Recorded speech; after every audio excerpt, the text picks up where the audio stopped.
Now at Queen City News at 6. One of Republican North Carolina Congressman Madison Cawthorn's biggest scandals is taking us now to federal court. The State Board of Elections is challenging his right to be on the ballot for re-election. Now, Chief Political Correspondent Emma Withrow and Chief Legal Correspondent Seema Iyer join us now from the courthouse in Richmond, Virginia. And Emma and Seema, you've been in the courtroom all day today. Emma, give us some background right now into how all this actually started.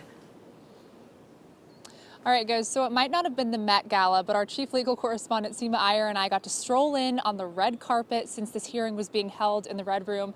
Now, as we sat down and we waited for the judges to come in their long black robes and hike up to their perch, we kind of looked at the clock and we realized that Congressman Cawthorn wasn't going to show up. He did, though, have an attorney there for him. There was one attorney representing Congressman Cawthorn, and there was two attorneys representing the State Board of Elections office.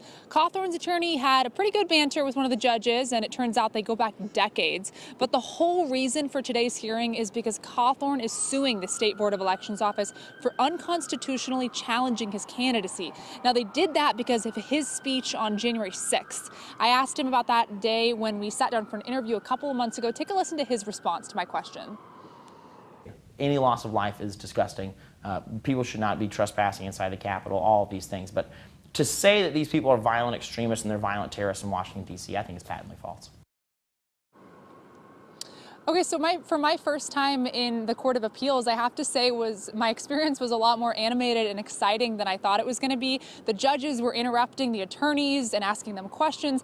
The moments in the courtroom went from tense to comical when we saw the banter between these different people. So as for the legal arguments, though, I'm going to let our chief legal correspondent, Seema Iyer, take on that one because I am nowhere close to being an attorney. So I'll let Seema take this one.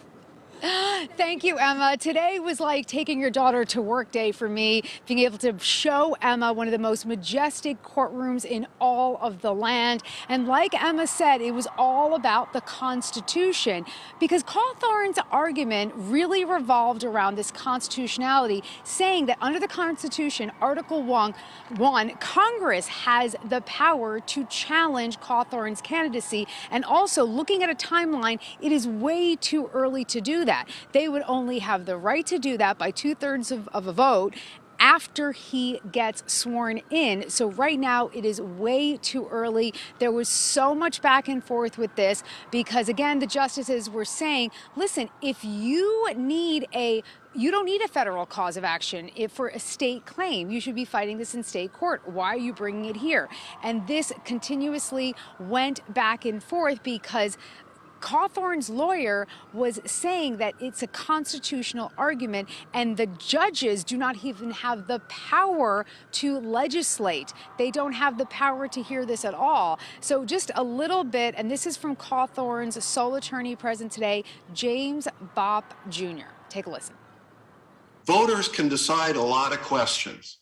And in a democracy, and when we have the right to vote, and we have the First Amendment, we leave a lot of things to the voters.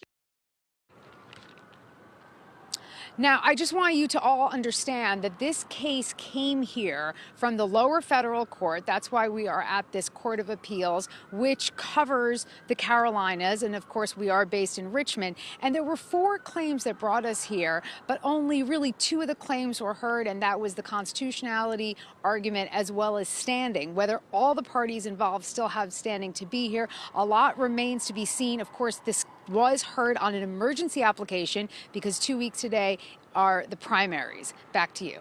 Seema, thanks for breaking it down as always. And I want to say a special thank you to you and Emma, and we look forward to your reports coming up.